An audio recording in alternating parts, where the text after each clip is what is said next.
Welcome, ladies and gentlemen, to a new episode of the X Button, Season 4, Episode 34. I am your host, Alejandro. With me, two very special guests who I love referring them as the Season Gaming's freshman class for 2024.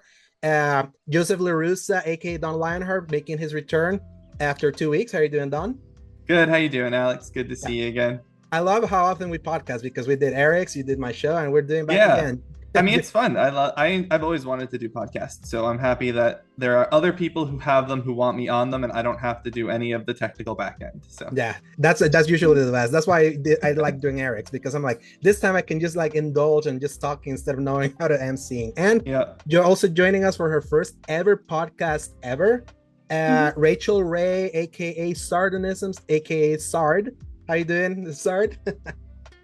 Doing okay. Yeah. I can't believe it's not Friday yet. I'm gonna be real. I can't believe there's another day of work. I know. That's especially me, where because we're recording this later than I wanted to, because I put out the call like yesterday and I was stuck in traffic. I was like, why is this not Friday? Like, Friday is still tomorrow, and this is probably gonna be worse if I have to do errands How much again. traffic were you stuck in? I don't like you were like, oh, it's 7:48 p.m. I'm in traffic, and then you're like, all right, I'm ready an hour later. Everywhere. How much traffic was it? Hey, welcome to a Latin American country where you simply don't know. It was traffic that was jammed up enough that he had time to take pictures and send them in the Discord without causing an accident. Yeah. It was that kind of traffic. Yeah. He had time to retweet things. I saw you retweeting things. I know, yeah. I'm not on Twitter anymore. Yeah, good. Because right now it's getting worse. The sooner we're getting closer to November 5th, the worse Twitter is getting. But we're not going to talk about that because I just got my ballot. I just got my mail-in ballot. I don't live in the state where I am registered to vote right now. I live there because I have my condo, but I'm located up in a different state, and so I requested a mail-in ballot, and it came in, I guess, today. I just saw it on the counter. My girlfriend brought it in the house or in the apartment. So it is that time. Yeah, it is that time of day. But I love voting. Yeah. I think I still have time to send in my request for that. I need to do that. For a mail-in, you should. It depends on your state, but for me at least, with the Florida request, it was I needed to do it like 3 weeks early or something. So you still have a little bit of time if it's something similar for you. Makes sense. So, but thankfully, we're not going to talk about like the political scene here. No. But voting is good. Everyone go vote. Oh yeah, everyone go register to vote and vote your conscience. That's all I'll say. Absolutely. I'm from outside, and I'm like, I don't lean either way.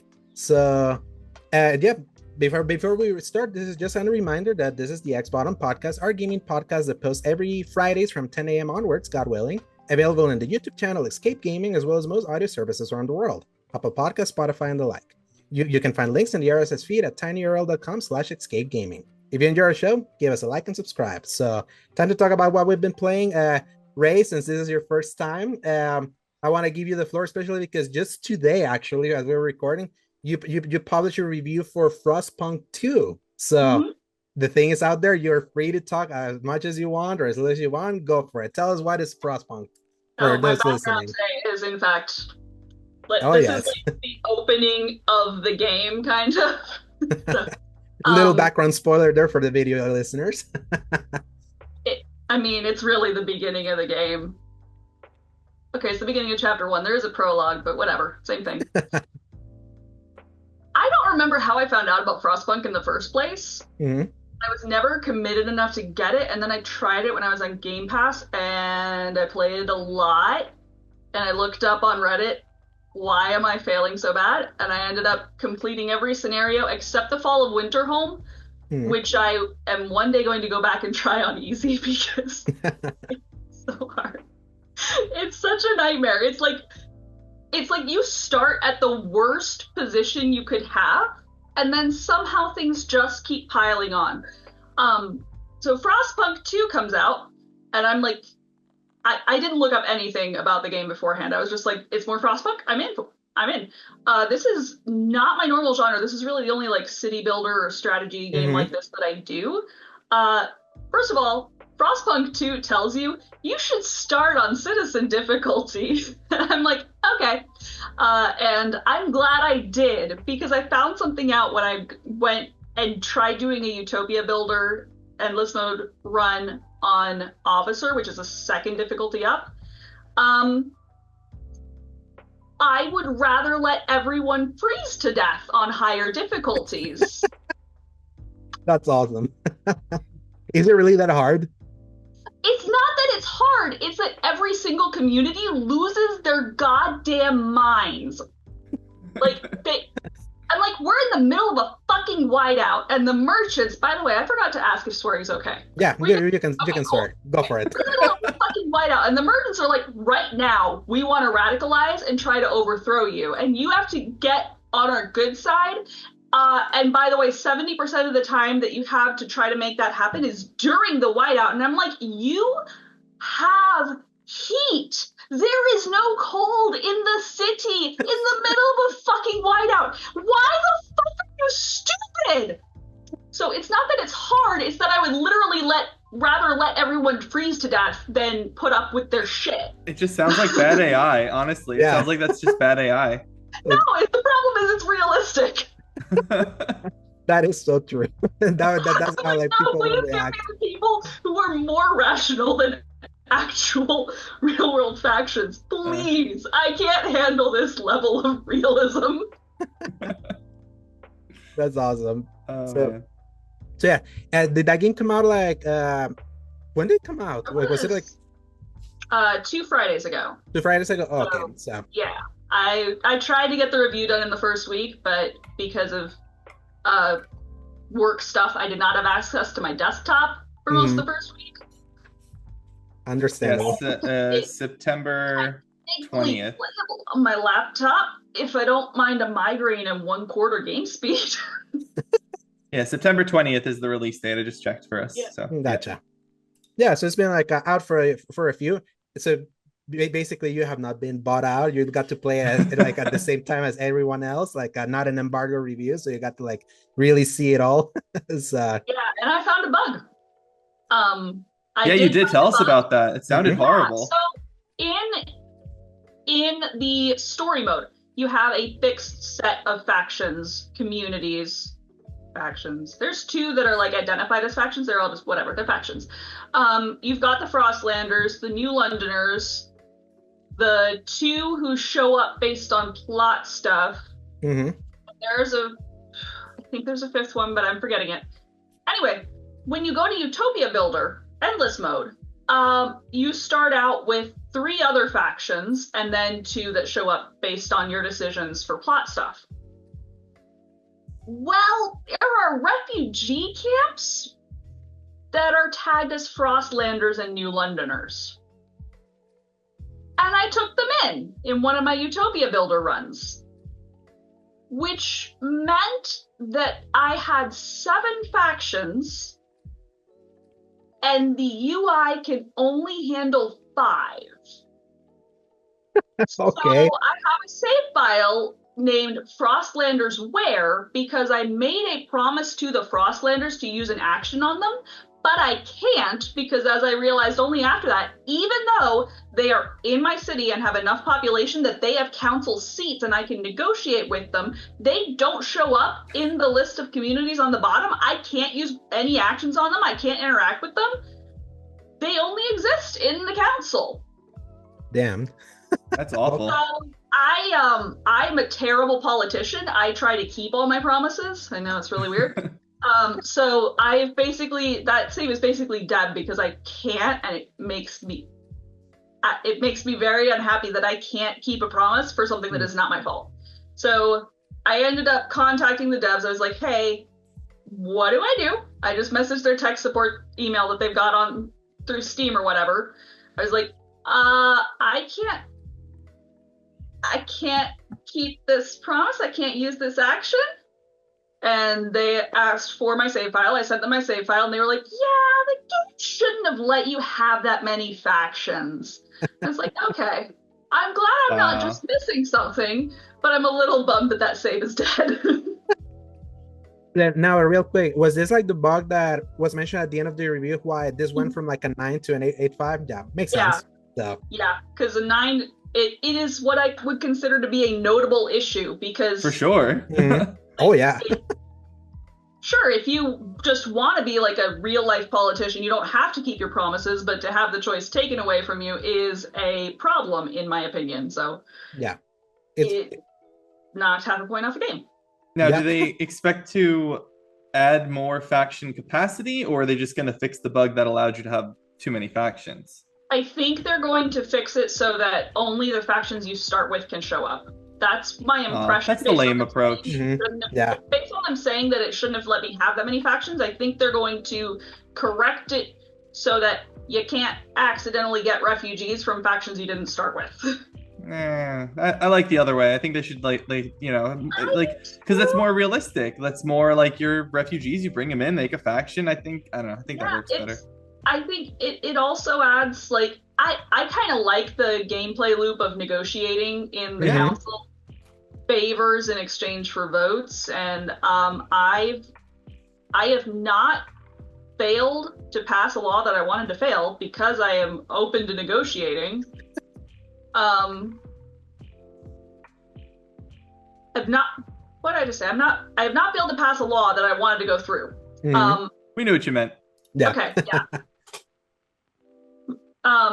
Because I will negotiate with just everybody. Except the which one was it? The overseers. Fuck them.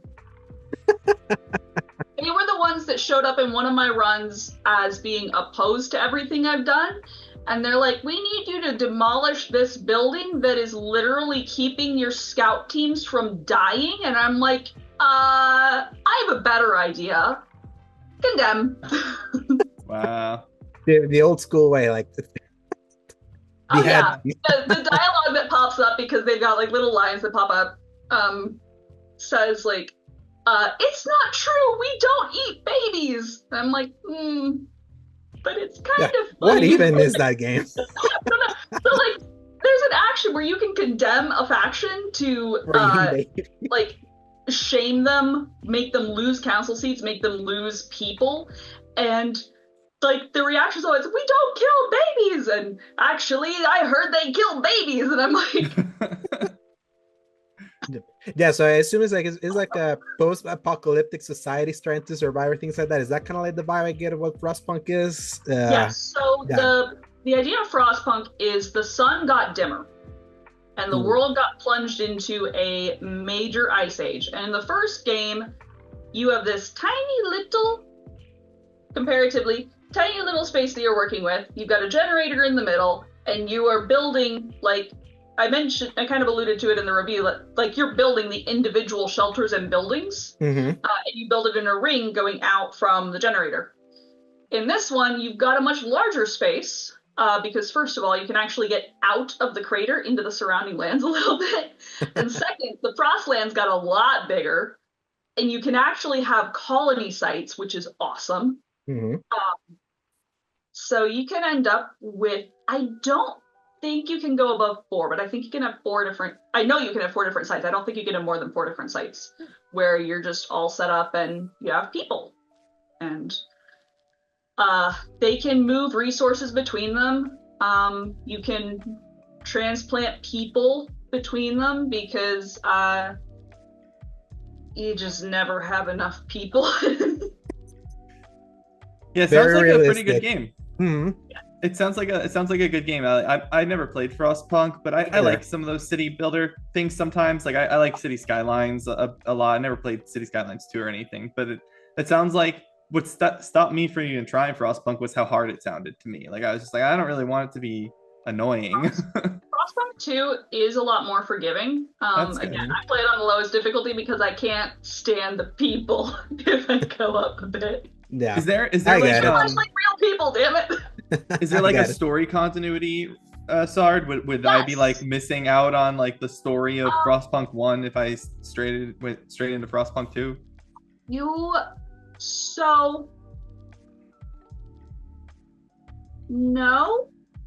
Oh, cool. So the story of Frostpunk 1 is don't freeze to death or starve, and so no story, basically. there is a story, and you're going through and you have a lot of objectives to meet, but the goal is put together a city that can survive in permanently frozen used to be civilization. Okay. Frostpunk 2 takes place 30 years later. The character who you played in the first game was only ever known as the captain. He dies of old age, and you are playing the steward who is taking over.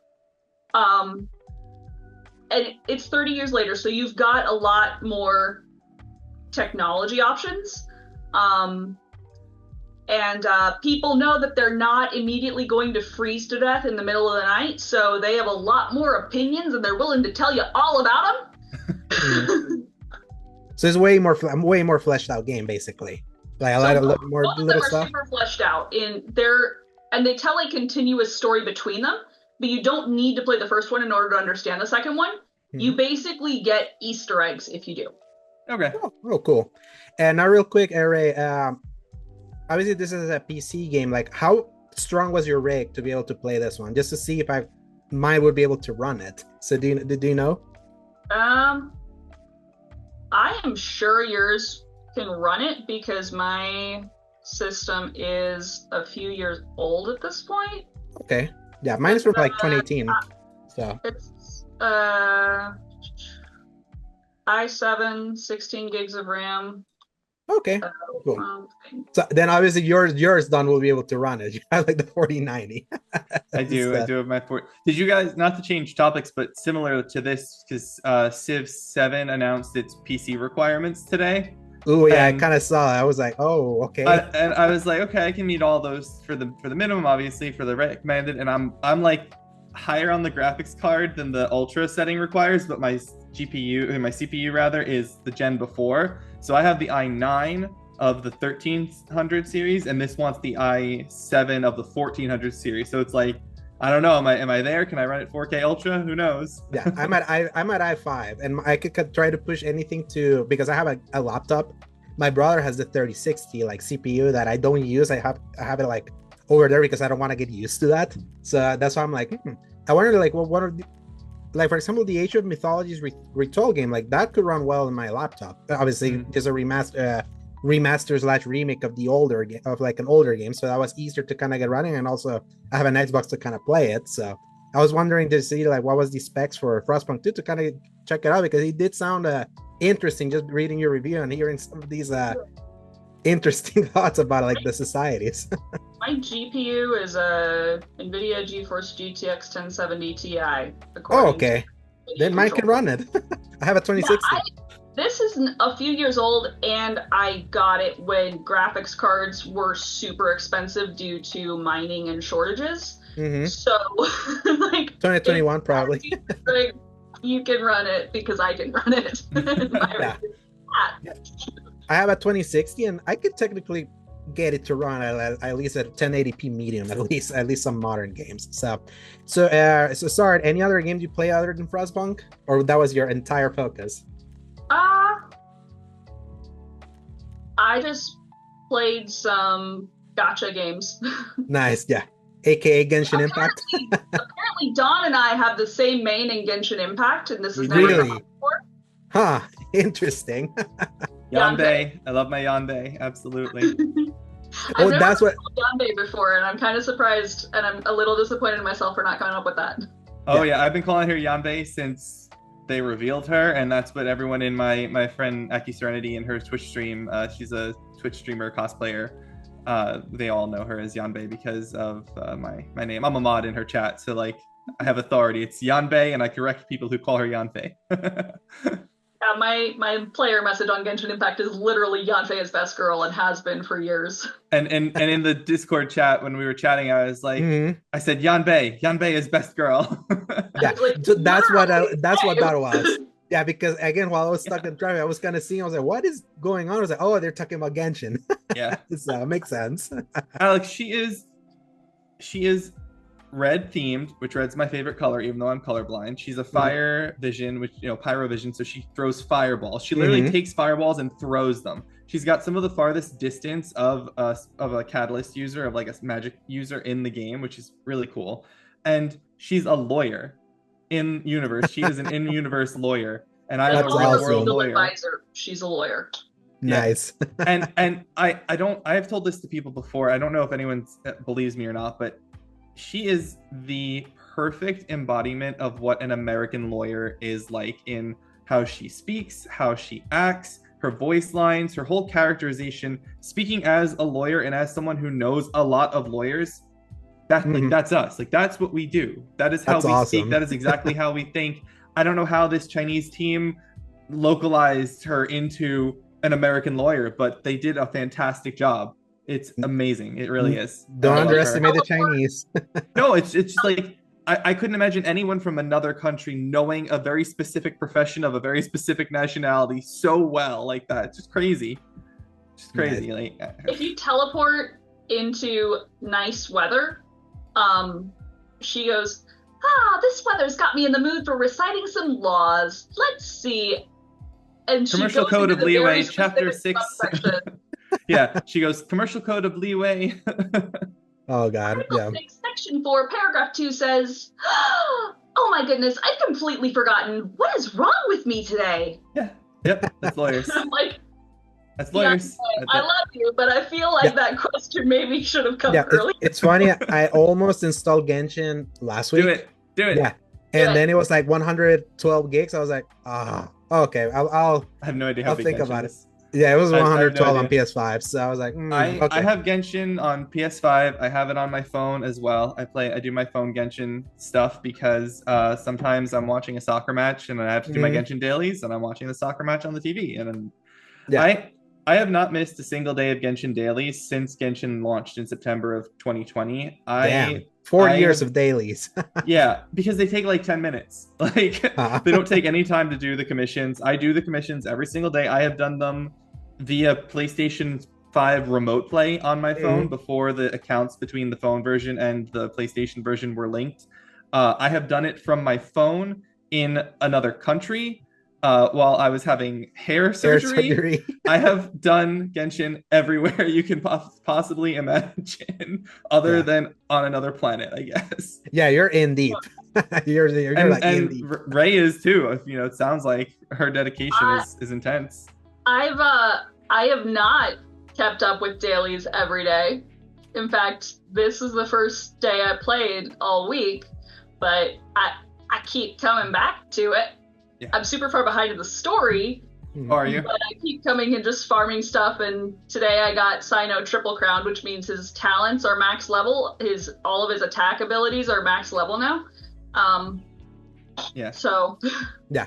My daily game right now is Fortnite because my siblings are playing it, and I have my sister who has been living like in like Europe for a while, and now she's like closer now like in the US. She's currently there, so she's playing more often. So I was like, I'm gonna take this opportunity to play with her. So she's gotten so into Fortnite now, and that's what I play. And I'm like the level 67 out of 100 of the battle pass because we do the daily quest like every day like that I play with her. So that's kind of like my daily game, because Destiny was like my daily, and Destiny technically ended, quote unquote, this year, or more like what I cared about ended this year, and I'm still not, and I haven't logged back in because it's like I need to know if there's a future for that game. So that's why I consider Genshin, because I knew Don, you played it, and because I love playing Concord so much when we played together in SG, I was like, I know he's playing, maybe I can slowly start like finding these kind of community games we could kind of play together. So I was like, consider Genshin, and I was like, crap, 112 gigs.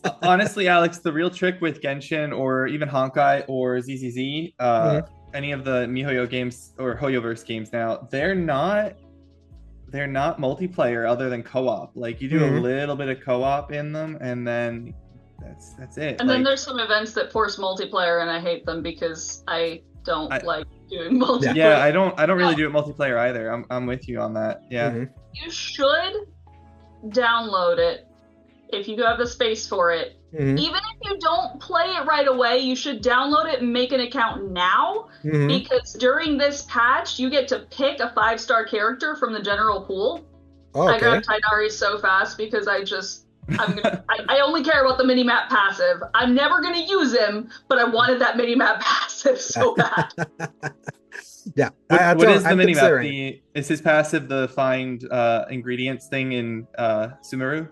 Yeah, it's Yambe's for Sumeru. Okay. Sweet. So again, I'm considering it.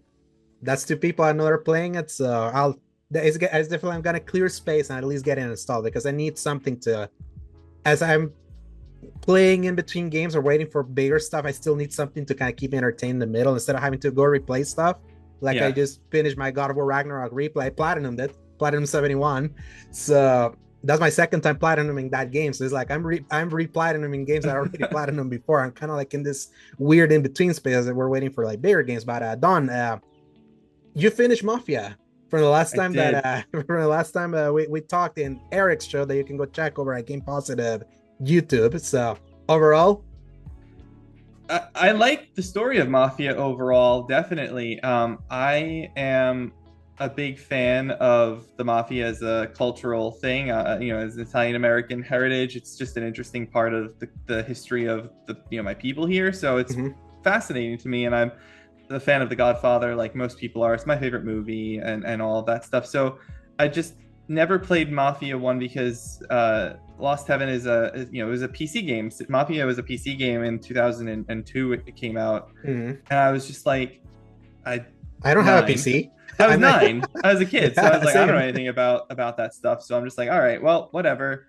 Guess I'm not playing that anytime soon. But then I'd read about it in the years after it had existed, and I was like, oh, that's cool, but I don't know if I'll ever get to play it. And then Mafia 2 came out, and I played it on PS3, and I really don't like Mafia 2 at all. I didn't care for it because it's at the time I was so used to the open world, so you got to explore and do things, and that's just not what the Mafia series is, and I wasn't really ready to appreciate that at the time.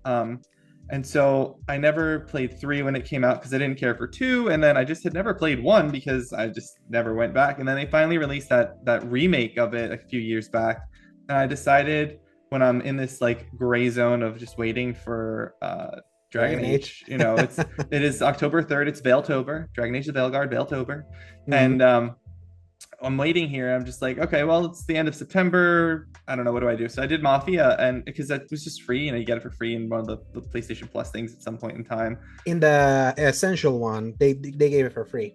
Yeah, at some point they did. I don't remember when, but yeah, a long time ago they gave it for free. And so I added it, the whole trilogy I have for free on PlayStation. And so I decided to give it a shot because I know it's just the story. Like, it's really not like a super long kind of game. You just play through the story. And so that's what I did. And because I'm an idiot, I decided to play it on classic difficulty, which is like the crazy difficulty. And I looked up the trophy guides just out of curiosity I think I was looking at PowerPix's trophy guide for it. And they were like, 1 playthrough minimum, recommended 2 because classic is super hard. Don't do your first playthrough on classic. And I was like, well, I wasn't even going for trophies. I looked this up in the middle of the run, but that's just what they happened to say. And I was like, I'm going to do classic because I want to see what this game was really like. And I did it. I got through. I got the gold trophy for the classic and for the beating of the game on the other difficulties and all that as well. And the story is great. Gameplay still felt old. Now, I have to say, it could have just felt old because I was playing on this classic difficulty. It was designed to be hard. I was playing with no aim assist on controller for the first like half of the game. Oh, aim assist in that game is really strong. So yeah, you really felt it then. Yeah, I had no aim assist on for the first half, and then I was just like, okay, at the very least, I'm gonna add the aim assist because this is killing me. I'm like, no, I can't do this. And that was it. So I enjoyed the game. I got all the way through. I decided I wasn't going to go for the platinum just because I don't really feel like running around getting the collectibles, but it's there. I could always do it at any point in time, and I've done the hardest part. So yeah, that's been my main thing. That's always the good feeling of like you're done finally with like the hardest hump if you're always pursuing like a platinum. So it's like you can always go back to just clean it up. It really is that, and the other nice thing about it is that it's PS4 game, so I have it on my backup HDD, so I could just play it right from there without moving it onto the SDD if I really wanted to. All I have is like go in the free ride zone and like pick up the collectibles, and then I think I missed like one optional story thing that is in the chapter select I could get really easily. So like none of it would be hard, but I really do try to reserve the platinums for games that I enjoy. Well, like I really enjoy them, or I'm really close, and I just wasn't close enough to go and farm collectibles right now. I just wasn't in the mood for that. So maybe someday I give it a shot. But yeah, I enjoyed it. I enjoyed the story. It was a really good story. It's a fine game. on that difficulty or with that gameplay, I don't know if I can say that the story outweighed the headaches of the hard difficulty, but maybe it wouldn't be so bad on the other difficulties. Yeah, that's what's so interesting about Mafia, because that's always been Mafia. It's always been about its story. The gameplay and the world has always been kind of like whatever. And Mafia 3 was the first time that they tried to make a more meaningful open world, and it kind of sucked. Like, because it was a drags in that open world section, because like, go racket this thing, go like build it, like go like extort these people and build up enough money to open the next mission. It's very Assassin's Creed 1, like go pickpocket this or listen to something and rinse and repeat. So it was like, it feels like they got their design chops from like 2007, but the story's really good. The character's really good. So it's like, you have to, like, when you play those games, you have to like understand that you're not playing a Rockstar GTA style, like old school, like in the 1940s, a kind of open world. And when you kind of get into it, it's just more like you're beelining the story. The stories are really good. Yeah, I do kind of wish that they had that as an option, or not. I don't want to change those games. I do wish that there were games with a similar setting that had that open world feel to it. Like actually having Grand Theft Auto set in that era would be really fun. I love The Godfather, the video game that was a PS2 game, and I love it. I re-released love on PS3, and then the Godfather 2 game, which was just like an enhancement of like most of the mechanic. Like, those games are some of the best Mafia style games you could ever have, and they just don't, like, they're lost. Like, Paramount's never going to let EA do anything with it. I can't imagine they ever come back and get saved from the PS3, but it'd be super cool if they did. It's so funny you mentioned Godfather 2, because it showed up in my Facebook Marketplace for $10 today. Oh man, I was like, should I? Because because it's like I've been like I've gone old digital recently, but when it comes to like PS3 or that generation, I've been like slowly trying to like amass a collection of games I know are so tough to get, and also the fact that you can find those games for like $100 in like eBay, and for some reason sellers here in El Salvador don't know the existence of eBay, so they're like under like they're severely underpricing the games to like what I would get it for now. So that's kind of like I don't really need it. I don't know if I'm gonna play this because it's the PS3. My PS3 is like screaming now when I try to play it, but it's like it's but it still works. I still have my PS3 plugged in. It's like I still have a few games there. So, but it's so funny you mentioned Godfather 2, because it showed up and I was like, oh man, should I for $10? I need to unjailbreak my PS3. I had to jailbreak it to do something a couple of years ago, and I just never unjailbroke it, which I can do. You know, it's not like there's YouTube videos. A YouTube video showed me how to jailbreak it. The same guy had a YouTube series on how to unjailbreak it. So I could do that if I want to, because I don't really think I'll ever need to use the jailbroken version. But like, I do someday, I would like to go back and get like the 2 trophies I have missing from Dragon Age Origins. Or 3 trophies from Origins. Not the DLC trophies, because some of those DLC trophies are nuts and they're not a part of the platinum. But like 2 and Origins and 2, I'm like, between both of them, like 2 and 4 or 6 trophies total, like missing between them to get platinums in both games. So like, I would love to go back and get them at some point in time. But Godfather 2 is a great game, and Godfather 1 is a great game. 2 is weird because 2 starts in the middle of the movie story for some reason. But whatever else, like, I wish that we had more games that had that sort of open world, full exploration kind of thing in that 40s, 50s setting. That'd be really cool. And Mafia was good. I enjoyed the game. I mentioned on Eric's podcast that we did last week that part of the reason I was playing it was because the guy who made Mafia is Daniel Vavra, who is the guy who's behind the Kingdom Come series, and I really love Kingdom Come Deliverance, and now I'm excited for Kingdom Come Deliverance 2. So I've played 1, I've played 2, I've played Kingdom Come, so now I've played basically almost all the games he's ever made. So like, that's cool.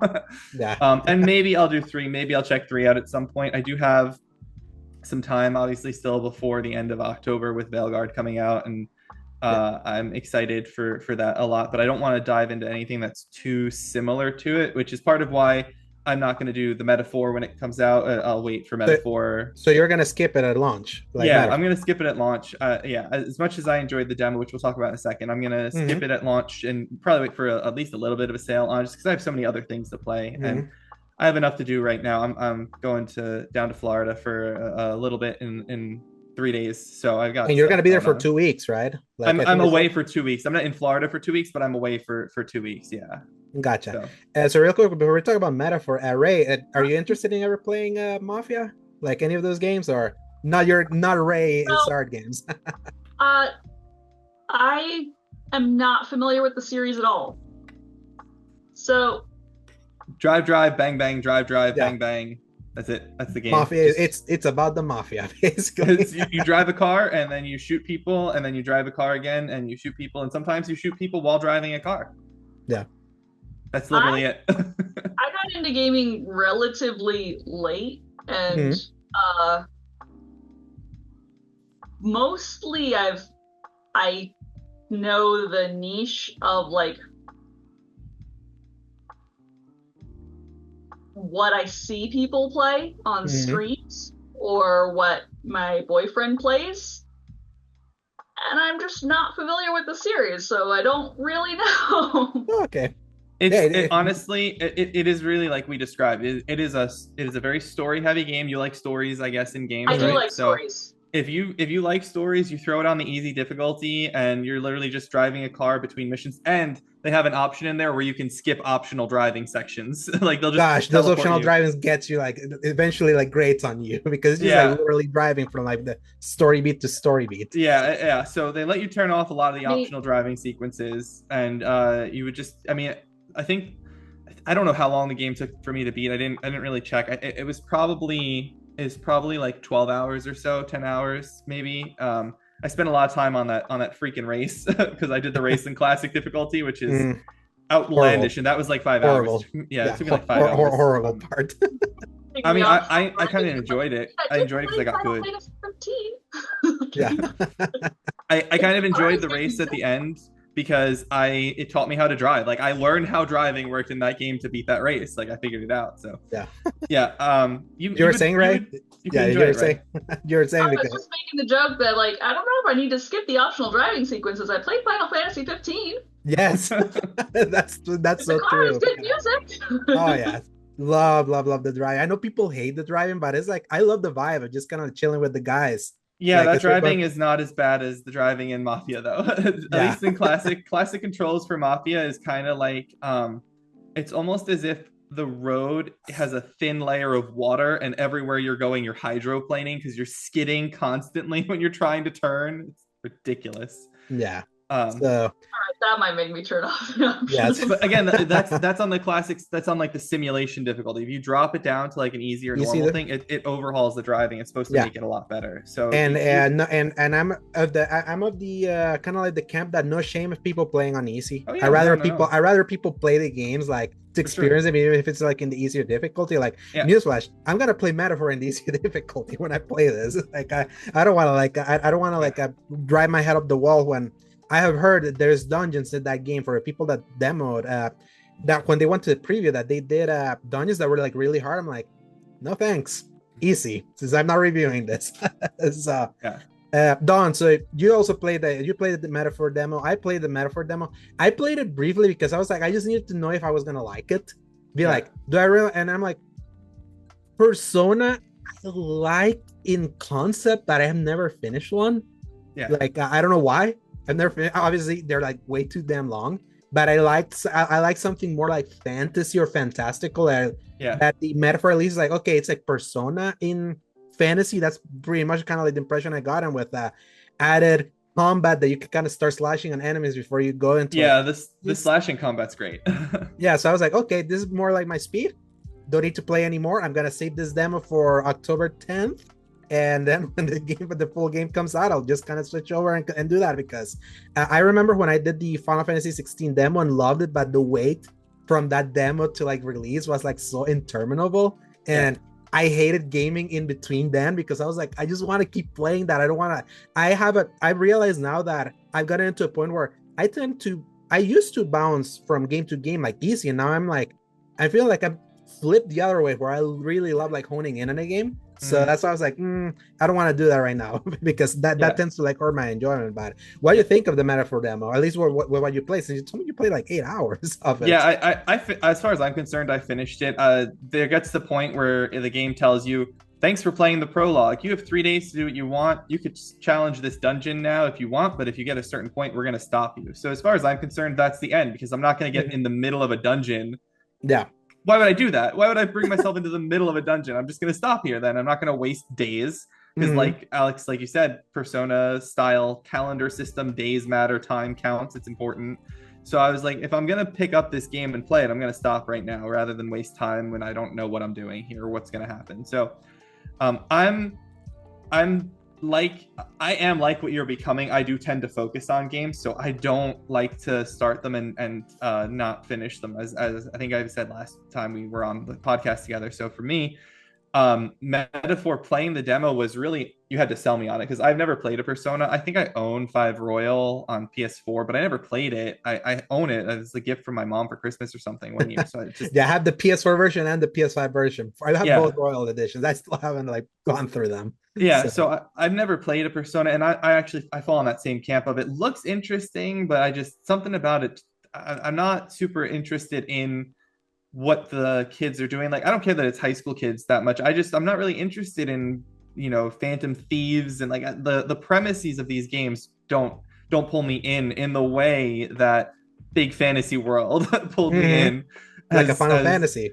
Right. And to your point of Final Fantasy 16's demo, didn't play the demo. I already knew I was playing the game. I said, I don't need this demo. Why would I waste my time on a demo? I'm just going to play the game. So didn't play the demo at all. Jumped straight into the game, and I'm glad, because I love that the demo portion is amazing. I was like, I didn't need this. I'm glad I waited.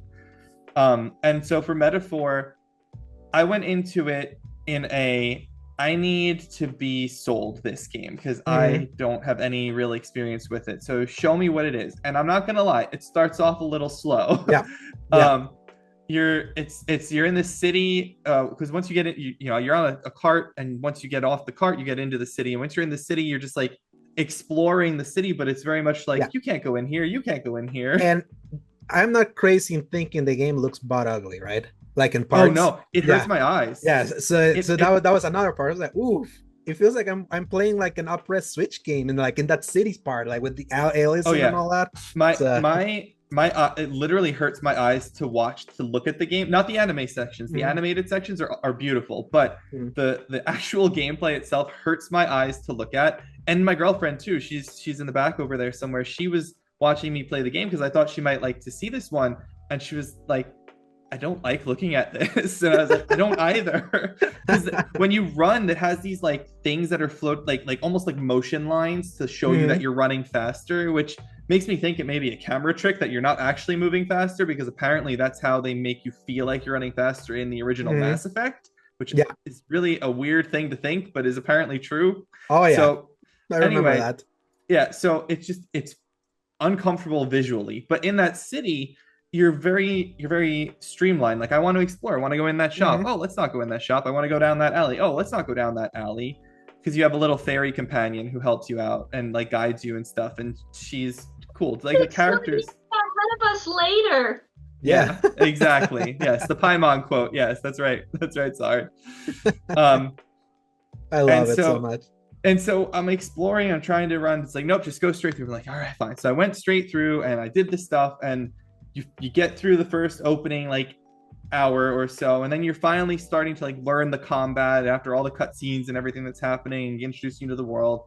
And then you're like, oh, this combat's kind of cool, and this is a little interesting, and oh, I have these attacks, and you have this thing called an igniter, and I'm like, that's weird. I don't know what this igniter thing is. I only have like a fireball. That's crazy. And then you find out, oh wait, no, you're not using an igniter. You have these things called archetypes, which is the equivalent of the persona. And once you start getting the archetypes, you're like, oh, okay, this is actually really cool. I don't want to super spoil anything about what happens, but in order to summon your archetype, you do something that's really, really cool. And all the characters do this really cool thing, but their own twist on it the first time that they get the archetype unlocked. And I'm just like, oh, I love that. That's so cool. And your character does it, and then you get another character, and he unlocks an archetype, and he does it himself. And then by the time you finish the demo, you get a third permanent party member that will do the same thing, and it's so cool. It's so cool to see that part. So it really sold me once I started getting the archetypes and started seeing what the exploration was like and the dungeons, and I enjoyed the game a lot. I really did enjoy playing it. I still don't like looking at it. I do not enjoy looking at the game, even outside of the city. I was not a fan of looking at it. But if you're if you're talking about demo and what the purpose of a demo is to show you the basics of what a game is going to be, and if you're going to like it, the relationship bond system in the game, the archetype system in the game, the evolution and leveling of the archetypes in the game, like that all is awesome. And I know there are cooler things to come yet, because they have the gauntlet runners, which is like the train that you're going to have. That's what they've told me. Like they've advertised the train, how you get along the country and all that. Like that's not in the demo. I don't know what that is, but it sounds awesome. And yeah, they've shown me enough. And I'm, like I said, I'm sold. I have too many things to do, and I have too much going on in the real world to buy it and play it at launch. So I will wait until it's on sale. I'll probably get it around the holiday time. Not because I don't think it's worth full price, but simply because I don't have the time to play it, and I don't want to spend the extra money if I don't have the time. And also, I'm not worried about how well it's going to sell. So yeah, and also Dragon Age is soon. So right. Well, like... that's the point. Is like I have too many other things with gaming and with real life to deal with Dragon Age in less than a month. Again, Beltober, here we are. I'm very excited. It's going to be great. I'm very excited to play Dragon Age, obviously, but I'm more excited than I would have thought I was going to be to play Metaphor when I do get to it at some point, for sure. It's all I want to play right now. If something new, is like just playing that. It's like, oh man, but I don't want to keep playing the demo because I know I'm just gonna make myself worse about feeling about that, and I don't want to start like P3 or P5 and then having to jump out at it. It is a long demo, by the way. So you said you're gonna give yourself 2 days or something. You might want to give yourself 3 or 4 days. Give yourself a little bit more time. Basically, maybe start playing on the 9th probably. Yeah, before the game comes out. Sar, did you play Persona or any of those JRPGs? So I've played most of Persona 4 Golden and a little of Persona 5, not the royal one, the normal one. I think I'm in the second to last. Actually, no, I think there's one more dungeon in Persona 4, and I just went, I'm gonna go over here and grind all of the optional stuff. Ooh. And then all the optional like dungeons, all their like post-story dungeon things, and I didn't finish that, so then I didn't finish the game. I feel that. It's like that completionist bug. The completionist bug can be like really it's a double-edged sword. It's something so satisfying, and then something is like you get lost in it too. Is Metaphor a game that you're interested in, Sard? I mean, you tell me Persona, but make it fantasy. I'm like, yeah. Yeah, I'm really curious how many people from SG engage on Metaphor. Like when I'm totally in. So, but I don't know who else like would kind of like get there. I mean, Ains is supposed to review it. I think he's the listed reviewer if no one else wants it. Yeah. My thing is that obviously we're not getting. People already got code for that thing. So it's like people have been like playing it for over 2 weeks. So that ain't happening, especially for a game that they already announced is like 80 hours main story, 100 for like all completion. It's like, okay, cool. So, but I play 100-hour games so often. Like people say 80 to 100 hours. I'm like, oh, okay. Dude, I already did 335. It's a small bite-sized game to play between real games. Yeah. I already put 335 hours in Rebirth. So like that's 80 hours doesn't like face me at this point. So and thankfully when I'm looking at the calendar, I'm like, okay, so what would happen in between when Metaphor happens in Dragon Age? Because I'm interested in Dragon Age. And when I look at that in between, I'm like, I feel it's a perfect time to just play that one if I'm just gonna be playing one. Yeah, it really is. If you're gonna do one at a time, it definitely is. And like the for me personally, unfortunately, like I just have too much going on in the middle time frame there with like real world stuff that I won't have the freedom to play it during that time gap. And then by the time I do have the time to play it, it's too close to Dragon Age. It's too close to Dragon Age. And so I have to put Dragon Age first because Dragon Age is everything. Yeah. Everything. Oh yeah. So now this is something I was like thinking about when I was thinking about like what we're gonna talk about like this episode, and especially with Metaphor, and why I was immediately sold on Metaphor was just over the simple fact that you can slash.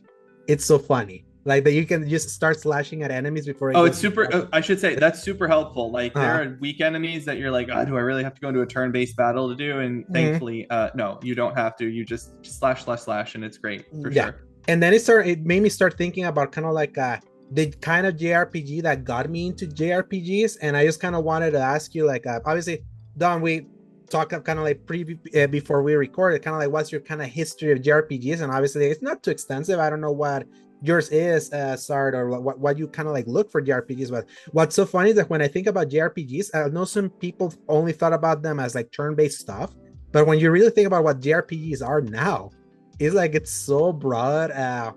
It's just so broad. Like for example, you in your Yakuza, you can say Yakuza, even not just the Like a Dragon, but just the Yakuza games in general are like JRPGs also. I think Kingdom Hearts is pretty common with all us three. That's technically a JRPG, it's just very actiony. And it made me realize like, yeah, that's my kind of JRPG.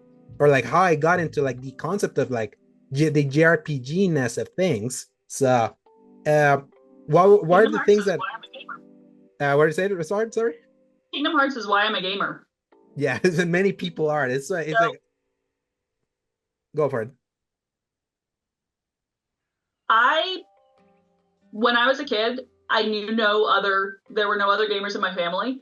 I had a friend who played like everything, but it was like this foreign thing, and over at their house there's like all of the boxes, and I care about these two games that we can play together, and that's pretty much it. And then as an adult, I was on Tumblr in fandom spaces. I ended up running into someone who was big into Kingdom Hearts, and we had different fandom in common. They started introducing me to people who are into Kingdom Hearts, and I'm like, okay, I'm confused. Who is the main character, Riku or Sora? And by way of response, I got a recommendation for a YouTube channel that had put together cutscene movies, like 6 hours of content for each game. Yep. And I was like, this isn't a game how I grew up with. This is a movie you can win. And then like 2 months later, I owned a PS4 and a 3DS. And yeah. I love that that the PS4 was out when you discovered that games could be that way, and you went to Kingdom Hearts of all things to like that's great. I misremembered. So the PS4 I think was out, but I started with PS3 because I got the collections. 1.5. 1.5 and 2.5. The PS4 I bought with my first paycheck when I started the job that I have right now, actually, along with 2.8 Final Chapter Prologue. 2017 would have been, right? Yeah. Yeah. I did not wait as long for Kingdom Hearts 3 as a lot of people did. Me too, because I played through all Kingdom Hearts in like August 2018 with like those collections, because I had always known about Kingdom Hearts. Like I had played it briefly, some friends had it, my dad never bought it for me because my dad was a gamer, and if I wanted to get some games he also had to get it, so he was not gonna like he also needed to be interested in trying to get him interested into anime plus anime Final Fantasy plus Donald and Goofy for a game was gonna be harder to sell, like back then when he was the one buying the games. But I knew of them, but I got to experience that all in August before Kingdom Hearts 3 came out. So my wait was 5 months, literally. So what were you gonna say? The friend I mentioned, I have a memory of them having Kingdom Hearts Chain of Memories on. I think their little brother was playing it. Because I was over and they didn't play single player games when I was over. But I have a memory of seeing just like Donald and Goofy and the Chain of Memories, Castle Oblivion, and I had no idea what was going on. And then I'm like, wait, it's not a Disney game? Yeah, it's just the set dressing. It's all about like older weird lore and all that, and also the themes that kind of like connect all of that, which is kind of like why I really loved so much like the editorial you wrote like earlier this year about kind of like what is so common that you find in JRPG is like or like a connective tissue about like what connects you to a JRPG, and it's kind of like sometimes themes of love and kind of like the power of love and friendship that I feel it's what really helps me like hone in when I like go into this genre, because when I really think about like Persona, it's like I don't think the power of friendship is quite that in those games. It's like the themes are kind of different. But I feel like in something like Kingdom Hearts and even in Final Fantasy, is like the ones that I connected to the most are the ones that are like so enveloped in that theme. Even like the latest one with Final Fantasy 16 is like, as dark as that game gets, it's like it has such a powerful kind of like theme of love, and that was kind of like brotherly love or familiar love there that kind of like helps you ground and connect you, regardless of how it's presented. At least that's kind of like how I get into JRPGs. So more through the themes. Persona is less about power of friendship, but it is very much about like inner strength and the power of the self, just by the nature of the thing. Like you're revealing your innermost strength and self when you take on this persona and fight with your persona. It's like this is literally the strength of your heart. So what, like, for you, Don, when you think about JRPGs, what like draws you into, like, whenever you like dive into the genre? Since I know you're not like so big into them, but you can say you have played many of them now in recent years. Yeah, and I know you're a big Kingdom Hearts fan, so I know that. So. I am. Yeah, Kingdom Hearts and Dragon Age go back and forth for my number 1 versus number 2 slot in terms of my favorite franchise. Kingdom Hearts' lack of consistent releases is the same as Dragon Age's lack of consistent releases. So, they're right on par with one another. But Kingdom Hearts 3 just had a slight disappointment level to it, because I think I mentioned that previously when we were chatting. I think it might have been last time we were on here. Yes, the last time you were on. Mm-hmm. Yeah, so I like JRPGs because I like action JRPGs more than turn-based JRPGs. Like I like Pokemon, like like a lot of people do, and whatnot, turn-based style. Like that was my introduction to it. But my first real JRPG was, that I got heavily into was Kingdom Hearts. Same way that Sard was saying that's what got her into video games. Like I played it since the beginning, so it's not what got me into games or anything like that. But it's definitely a foundational and formational franchise and for me. And Kingdom Hearts really is the power of friendship incarnate of video games. And so I actually really like that message, because I do believe that having friends, or having at least people that are important to you, is a good message to send. I think that there needs to be some balance in that sort of message, because you don't want to make the person who doesn't have a lot of friends feel bad, because not everyone has a lot of friends and not everyone wants a lot of friends, and so you have to walk that line. But it's really the stories that I love in JRPGs.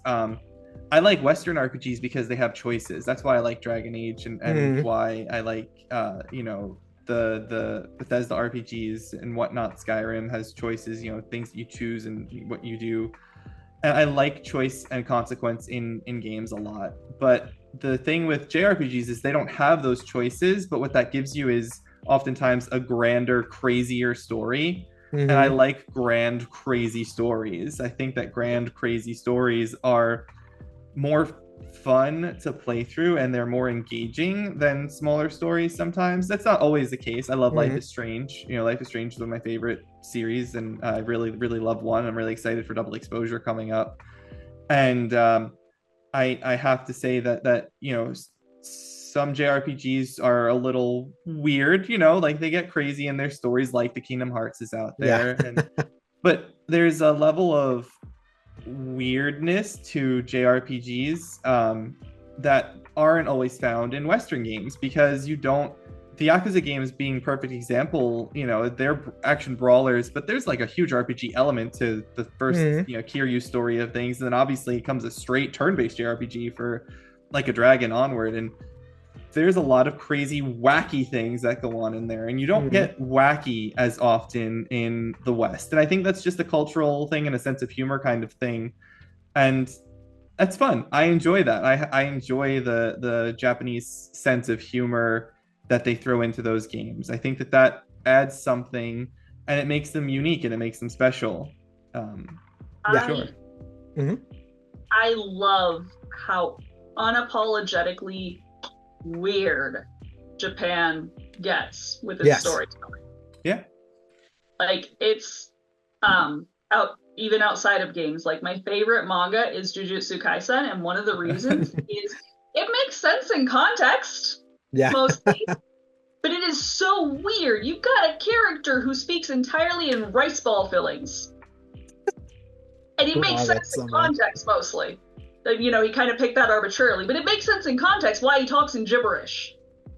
You've got a panda who in separate occasions identify panda as a panda, and then 50 chapters later, panda is not a panda.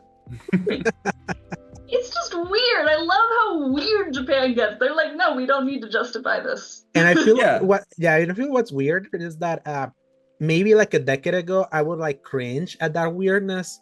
And now where I am in life, I kind of like welcome it because the world is so damn serious. And I feel like there's so many games now that just want to be so pretentious about being serious that I feel like the Japanese flavor feels like more welcome now. Because it's like they're remembering to have fun there. Yeah, and it's interesting you phrase it that way, Alex, because I like the serious too. I like the variety, and that's the beauty of the global games market and the ease and accessibility of games is that I can. So I've been playing, like I said, Mafia. Mafia is a super serious story. There's nothing jokey about it. That is a Western game. I mean, it's made by 2K Czech, which is Eastern Europe, but it's still the West. Europe is the West still. Right. that would be considered West. So it's a Western game. And then I, played Metaphor, which has crazy, ridiculous everything about it. And that's a Japanese game. And they were both available with the click of a button on my PlayStation 5. And they were right there and they were both free because one was a demo and one was on PlayStation Plus. I didn't pay anything for both of those experiences. And that's incredible. And then you have games that don't have any story. Like I don't know if we're out of the what you've been playing segment or not yet, but technically they're technically in the topic now. Yeah. I mean, so like just the other thing I've been putting a lot of time into is Crusader Kings 3 because they released a new expansion and I wanted to play that new expansion, but it broke my save. So I decided I was going to finish that save before I can dig into the new expansion. But Crusader Kings is just me building my own story. It's like super serious story, super wacky story with a serious component. And your journey. My own story, whatever I want it to be. I think it was Crusader Kings 3 that my boyfriend was watching a streamer who made an entire save and built the entire run with the sole end goal of eating the Pope. Yeah. That's awesome. And you can make that a thing. You can do it. Oh yeah, you definitely can because there's a cannibal trait in Crusader Kings 3. There's a Pope in Crusader Kings 3, of course, and you have a kidnap option if you have certain traits in your skills and whatnot. And obviously the Pope is a harder to kidnap, so the more skilled you are, the easier it would be. And yeah, you could definitely have a goal to eat the Pope in the game because that's the thing that is possible. But that's cool. Like that's really fun. Like for me, I started playing in like right across the water, the Caspian Sea from the Byzantine Empire in this like Jewish group this time because before I started in Rome, I started in Italy in my first game, and then I did a Norse one, and then I did an African one. So I was like, all right, we're gonna do Middle, Central, Eastern Europe now over there and see what that is. And I'm like, this one I'm actually gonna finish the game. The game saves always break when they update it, and I never finish it in time. But yeah, so that was really cool for me was to get to make that decision that I'm going to start here. And now you just expand your empire. And now I have an empire that ranges from literally the Atlantic Ocean to just before you get into East Asia. Like my empire is enormous. And you do that with all sorts of crazy things. Like you can inherit kingdoms and you can attack people. And it's just so much fun to do that sort of thing. But I'm building my own legacy and my own story in the game. Like I decided that I was going to start in this character and I was going to expand his family and expand his empire and that what I was going to do. And that's really cool. And that is a good contrast to the JRPGs, which have that narrative so fully set. Like Tales of Arise is a JRPG that I played. I loved Tales of Arise. That was an awesome game. Love the combat of that one. Yeah. The thing that really turned me around, even on turn-based JRPGs, is actually Dragon Quest XI. I was never a really big turn-based JRPG fan at all. Like, I like turn-based strategy games. I like Civ and stuff, but for RPGs, that was never something outside of Pokemon I was interested in. But I played another demo for Dragon Quest XI on Switch, and I was like, "This is fantastic! I'm gonna play this game." And when it's on discount, and I bought it and I played it, and because I'd enjoyed that, it opened my mind more to like play Like a Dragon, Yakuza Like a Dragon, which I had originally said I was done after Yakuza 6 because I didn't have any interest in Like a Dragon because it was a turn-based JRPG, but I thought about my time with Dragon Quest. I was like, actually, I kind of really enjoyed playing that game. And so but all these games are these grand stories. Even something as small scale in terms of its story as Like a Dragon, it's still like a crazy story that you're going through, you know. And the melodrama. And just kind of like the yep. hard and sleep melodrama that is so can be either heartbreaking or heartwarming depending on how it's like presented to you. That is like a different feeling than some like the more serious stories that you tend to get like in Western RPGs. And I've always loved that, kind of like you said, like a balance of being able to have both going for it. And it's just been so interesting how often we get Japanese stuff now versus how often we get Western style RPG. It feels like, do you remember the days where Japan was like in so much trouble that you barely got anything from them, and now it's like the opposite over in the Western side, and and I feel like now Japan is like more dominant than ever, and because it's so wholesome, I don't mind, because that's where I found more of my love of games these days. So people can say what they want about like Monster Hunter story not being like this fantastic thing, but I was like, I really enjoyed Monster Hunter World Story. I thought that was a pretty fun story, even if it's not the most engaging or the best. It was fun, and that's all you can ask for sometimes in a story. That's you know that is the background to the gameplay, and then sometimes you have stories that is the foreground, and it has to be really good. And that's what I'm curious about. That's kind of where I'm just to kind of wrap this. That's kind of where I'm curious about where metaphor will land for me. Obviously, like I'm sold just on the gameplay alone. That makes that slashing and then switching to the turn-based combat. That's cool. I want to see how its story like resonates, because like JRPG is like the emotions that they leave are kind of like the thing that I kind of go for them, and it's something that maybe Persona eventually gets there. Maybe that exposes me how little I played about there. I know that some Persona stuff does some like serious disturbing stuff at parts. I remember kind of like the abusive coach from the beginning of P5, but yeah, I'm just curious where that lands, and it's interesting hearing kind of like what you get from JRPGs, like, because it's like that feels kind of like the common thing. It's not just about a JRPG has to be a turn-based thing. It's like it's more like the underlying theme that I feel it more defines that genre than a specific style of play. Yeah, so being turn-based definitely helps an argument of saying something's a JRPG, but I don't think it has to be, because Japan makes action RPGs as well. Like they do make. They made the best one in Kingdom Hearts. Kingdom Hearts. Hey, I mean, remake, Rebirth. They're not turn-based. They're their ATB system. Those. Yeah, that's a peerless action. Yeah, that's peerless action / hybrid. That they've done it so well that I'm like, it's interesting seeing meta for kind of like having it the other way, where it's even you slash but goes full turn-based, like if you still have to fight an enemy. It feels like a more extreme like hybridization of both. So can't wait to see where I land on that one. So because I don't want to keep you so long, like I promised. So we're gonna be concluding now. I'm just gonna read us the releases for the week of October 6th to October 12th, where there are 4 releases. So we got Silent Hill 2 coming to PS5 and PC on October 8th. We got Diablo 4 the Vessel of Hatred expansion coming to Xbox, PS5, and PC on October 8th. And obviously you get Metaphor Refantazio coming to PC, PS4, PS5, and Xbox Series X and S on October 11th. And that same day, Weeps Rejoice, Dragon Ball Sparkling Zero, aka Budokai 4, comes to PC, PS5, Xbox Series X and S, and NS on October 11th. And I saw that thing was selling more than Call of Duty on the pre-order charts recently. So, man, the power of Dragon Ball and Toriyama, rise. R.I.P.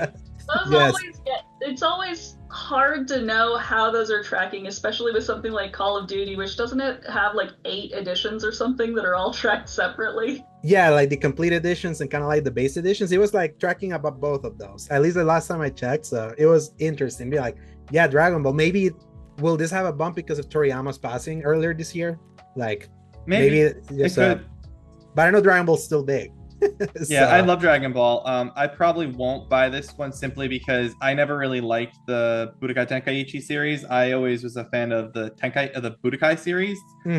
So this is a sequel or prequel or whatever to Budokai Tenkaichi, which is the follow-up. So because they had their early like 2D games or whatever, and then their first big one was Budokai, Budokai 2, and Budokai 3. And I played those. And then after that, they did Budokai Tenkaichi, and then 2 and 3 of that, and this is like the follow-up to that version, and I didn't really ever care for how that felt, so I may think about it at some point, but I still have to play Kakarot. I have Kakarot sitting on there. I haven't touched it yet. I have it installed too, Kakarot. The reason I haven't played it is because every time I'm like, oh, let me play it, they're like, we might release more DLC, and I'm like, then I'll just wait. Yeah, the PS5 version is what held me, because I was playing the PS4 version, then they announced the PS5 version. I was like, damn it, I'll wait. Yeah, I have the 2-season pass version, the Legend, whatever. I have all of it ready to go, but they said that they might do more, so I was like, oh well. Yeah. And well, you already asked about Metaphor, Ray. Any interest in any of these other games? No, I think it's time to actually look at the backlog some. Yeah. Understandable. I'm going to pick a Monster Hunter, either Rise or World, because I own both. I'm going to pick one and play some of that, I think. Yeah, I will say Rise. You will be Rise, happy. Yeah, you'll be happy with that. That's going to keep you real entertained. Yeah, it is. It's good. I have technically started that one, so I'll just continue it. Yeah. Oh, I reinstalled World. I reinstalled World recently just to kind of start getting back into like the feel of big screen Monster Hunter, or like big console release Monster Hunter for Wilds. So it's there for anyone that wants to do co-op eventually. And of course, the announcement for Xiao, by the way. What was that? My hunter's named Xiao, and the pal of dog pal is named Alatus. Alatus. Nice. In World? In Rise. Hi, Rise. Awesome. And of course, Wild's release date was announced for February of next year. Like everything else. Yeah. Freaking Assassin's Creed getting delayed to the 14th that day, 7th and the 11th. The Yakuza game on the 28th. Gosh, if ever it's going to be a bloodbath, we got to start hearing some delays. Yeah. I mean, for me, it goes Assassin's Creed is first because it has to be, and then it would be Kingdom Come 2, and then probably Avowed in that group of 3, because Avowed is the lowest because it's the one that has the most uncertainty about it. And then Civ 7 is like just always there. It's just the thing that you just play when you want to, just like Crusader Kings or something. You know, just play it when you got the time. Yeah, to me, it's definitely Monster Hunter Wilds is like my number 1 that month, and Assassin's Creed. Thankfully, that's late. I'll make time for Monster Hunter because I want to play with you, and I know Elu Spook is gonna want. Yeah, we're gonna be all over that baby. So. I'm gonna have to be. I will definitely play that because I don't want to miss the train on that, because that game is. Monster Hunter games are not super fun when you're playing alone. They're so much more fun when you're playing with a group. So yeah, when you're in the side, guys, and hearing people like go through the monster and hearing like kind of like what builds people are doing and all that is like super fun. Yeah, so I'll definitely pick that one up regardless of what else is coming out, and I'll make time for that, because I really do group my games into games that I'm playing that are single player games that are just me, and then I don't always have one, but I will make room for a multiplayer game like we were doing with Concord. Yeah, especially now that we're all in SG, where we can try to find like more common ground of people wanting to play all of that. It's more helpful. So yep, for sure. That the reason why I had a Destiny, like I was stuck in Destiny for so long, is that I made a clan. Like I'm a clan leader, so getting a clan together that's what kept me in that game. So and now my clan is a variety clan because everyone moved on to other games, but we got a clan there. So there you go. My boy. So Yakuza is the big one for me. Yeah, the pirate. Yeah, pirate Yakuza. There's a joke to be made about how publishers either think all gamers are single or want all gamers to be single based on how stacked February is. Yes. And so I can't quite get it into words. Yeah. Don't doubt me, Sard. Like a Dragon Pirate Yakuza in Hawaii is super high up on my anticipated games in terms of really excited that it exists, but it's not going to hit my docket to play until like December of 2025, just based off of my schedule of playing Yakuza games. I have Gaiden and Infinite Wealth to do still. So you just reminded me. Should I start Infinite Wealth? Because I literally have nothing to play right now. So I'm like, that's like a 120-hour game. You're gonna get that done in 7 days? Yeah, I doubt it. Yeah, don't start that when you have something else coming up this month. Yeah, that's probably November, and unless I'm done with Dragon Age. You need like a 3. I think that's the kind of game you need like 3 solid weeks of play, or 4, like the same as Metaphor. If you Metaphor's release is almost exactly a month, or almost exactly 3 weeks from Dragon Age. Yeah, that's the kind of time you need to play a 100-hour game like that. 3 weeks, 4 weeks. I think even Rebirth that I did everything in on the first run was 3 like weeks. 100. Yeah, was that was 3 weeks for me. 100 hours is 3 weeks or 4 weeks. Yeah. So yeah. Don't start Infinite Wealth yet. Wait, make that your post Dragon Age November. Yeah, game. probably like the December holiday game. So yeah, December holiday, or I don't know if you guys have an equivalent of Thanksgiving in November in El Salvador, but we do for some reason. Okay, so make that your El Salvador and Thanksgiving game. Yeah. There you go. I mean, we even have Black Friday, and it's called Black November because it's like these sales go through the entire month now. It's like, there it's you like go. That's your perfect. That end of November time frame is perfect for Infinite Wealth. That because honestly, it could lead you into the Christmas holiday. You never know. Yeah, but, and also back of my mind is like, should I do it 7 like a drum, because I haven't played that one too. So yes, definitely, yes. You have to. I have options. Backlog's huge. Also, sorry. Forget Infinite Wealth. Start with 0. Go start in 0 and work your way through, and we'll see you in 3 years. What is it? 0 before Kiwami. Oh yeah, sure. Oh yes, yeah, and I have all of them. That's the thing. I bought all of them. They were all. Get on it. I don't want to hear another word about not knowing what to play. Jump on it, sir. Gotta be in the mood. So, well, that brings us. How are you not in the mood to just pound people's faces in?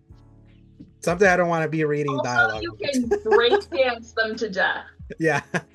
Same. You can break dance them to death. Or suplex them.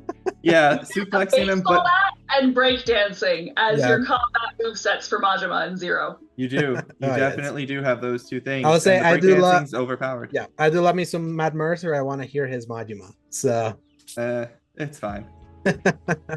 So that brings us to the conclusion to this week's episode of the X Button. So time to promote yourselves. Don, where can people find you? I am on Twitter at Joseph_La_Russa. You can find my writing at Season Gaming. I recently published there my Ara History Untold review, which I had mentioned on the last time here that I was reviewing it. And I can say now that it's out for like a week or whatever it's been. I gave it a 7. It's a good game. It has a lot of problems. It needs some patches. It needs to have a working diplomacy system. It's clearly made with a lot of love and care. It just wasn't finished in a lot of ways. It needs some more time and some more love. So those are my thoughts on it. It's not broken. The game itself works pretty well. It's got some tech issues. It's got some unfinished features, but it is a good game.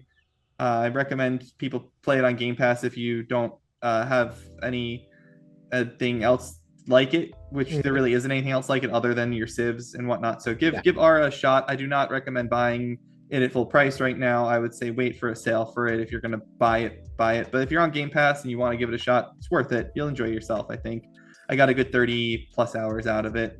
Ara Untold review, our History Untold review on Season Gaming, and that code. Thank you to Xbox for the code for that one. And then the other thing, I did a piece on Yakuza trophies called Yakuza Trophies Suck, but I love them anyway, explaining my love of Yakuza trophies, but also my frustration with Yakuza trophies sometimes because they're hard and they can be grindy, but I still enjoy doing it.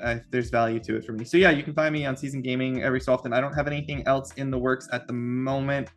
Maybe Dragon Age review whenever we get there. Yeah, maybe Dragon Age review. I did put my name in the hat for the Life is Strange double exposure review. If we can get a code for that, that comes out right next to Dragon Age, but it's not a very long kind of game, so it is the sort of thing I would try and squeeze in. But we'll see how that one goes. But yeah, that's it for me right now. So Ray, promote yourself. Like, where can people find you, or what do you want people to read? Well, go read my Frostpunk 2 review because it was fun. The fly just flew at my face, so that was great timing on that. Yeah, I gave it 8.5. It will hopefully be a 9 whenever they fix the bug that means you can't interact with factions you can have in your city. But I pretty much bailed on all social media. So if you see a Sardonisms anywhere, it's me. But don't expect much activity from me. I'm mostly just reading and posting book reviews sometimes and writing for Season Gaming. We've got the Frostpunk 2 review. A little further back, I reviewed an indie roguelike card or deck builder, which will be a lot of fun in a couple of patches. Yeah. but was an exercise in frustration for me in its current state, or in its launch state, I should say. I need to check if it's gotten any patches. Yeah. And I'll add your JRPG piece and the power of the power of friendship one from earlier this year. JRPGs and the power of the human heart, which I originally titled "That Weeb Shit" is a funny way of saying optimism. But Ames was like, "Do you want to keep that? Because that's bad for SEO." And I was like, we can use that as the title for the cowardice. That was cowardice. Section header. Yeah. And you can find me at @A_Segovia on Twitter. You can find me at Alejandro_Segovia93 on Threads. And then you can also find my current written content at seasongaming.com, where you can go read my reviews for this year for The Last of Us Part 2 Remastered, Grand Fantasy Relink, Skull and Bones, Final Fantasy VII Rebirth, Final Fantasy XVI The Rising Tide, TMNT Mutant Arcade Wrath of the Mutants. I don't know why I remember that, because I hate that game. Stellar Blade, Star Wars Outlaws, and pretty soon a write-up for why Warhammer 40k Space Marine 2 is like old tricks taught anew, kind of like a return to old schools kind of gaming. Not quite a review, but kind of like a quick write-up or what the thing that impressed me the most about that game. And I think I put my hat for Silent Hill 2. I think I'm going to be doing that one, though. The review embargo lifts tomorrow when this episode posts. So that will be like a post review if I end up doing that one. So maybe, like, I haven't done a review since Outlaws. So I'm kind of itching. Yes, all those weeks ago. Yeah. So a month. It's been a month since that one. So it's wild how fast time goes. So I got Hope text me like he loved the ending of Outlaws. So yeah, it's a good ending. Yeah, I really like the ending for that one. So yeah, thank you guys so much for joining me. Like, there was another like last minute kind of like join in because my podcast co-host Paul, he was in North Carolina. You know what happened in North Carolina? So thankfully he survived, but he's still kind of reeling from Hurricane Helene. So thank you so much, guys, for joining me for that one. You're always welcome whenever I put the open call. And everyone that listens to this episode, thank you so much. If you like what you listen or watch, really give us a like, give us a subscribe, and let me know in comments what you like or didn't like. I'm open to hearing about that. Be nice to these two guys. It's the first, like, Don's second podcasting and Ray's first ever podcast too. Hopefully she can do more. My third. I did the Eric one too. Second here. Second here, third, but third one overall. So you're kind of like getting warm in. You're a pretty good podcaster, I'll say. Well, thank you. I appreciate it. So I'm a good talker. Yes. And that's the thing, like, we could have gone for much longer, but I didn't want to hold you. Appreciate it, yeah. Yes. I'm turning to a pumpkin soon. We cannot go for much longer. Yeah, absolutely. But yeah, thank you so much for doing it. And listeners, thank you so much also for watching and listening. And enjoy the fall. Now that we're in the middle of the season, stay safe also if you're like in one of those like affected areas. Like, my thoughts and prayers are with you. And yep, enjoy the rest of the weekend and press X to play. Hasta la vista, baby.